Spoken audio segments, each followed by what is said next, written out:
Surrounded by books, good food, and great friends, the Dartmouth community came together to meet the author and illustrator of the Lighthouse Santa.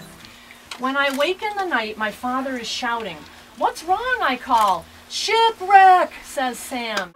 They drew the children in with their incredible story, reminding all of us of those wonderful books that lit our love of reading. That book was Tom Swift, and I was just thinking about whether they still make those books, actually. It was all about a kid about 5th grade who built rockets and went into outer space. The Phantom Toll Booth. That was a good one. I really remember that. First book I ever read cover to cover, I think. Sal and the Blueberries. I remember Sal climbing up the mountain, and there was a big field of blueberries, and Sal was a big lumbering bear. Guardians of Gahul, number 14, Exile. I like trucks. Trucks? I like trucks, that book? The Color Kitten's one of the golden books. I still have the newest version at work and share with my students. I think the book I enjoyed the most is probably Tales of a Fourth Grade Nothing.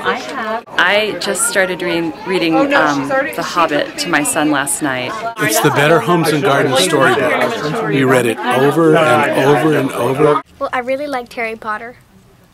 That was a really good book. Probably the Harry Potter series. I really liked A Wrinkle in Time. I really liked that book. Holes. It's a really good book. Julie Shepherd's School. The Penderwicks. And when you ask this collaborative team what book began it all for them, that love of reading, their answer is the same.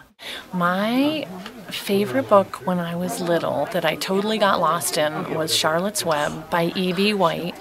And, oh, I'm sorry, Julie and I are always on the same wavelength. Oh, I just love Garth Williams' illustrations, and he's just always been my favorite ever since that book. And I just remember reading that and then acting it out with my cousins, and just great. Thank you to 2 women from the Dartmouth class of '76 for sharing a magical evening. I saw a light beyond the far dunes.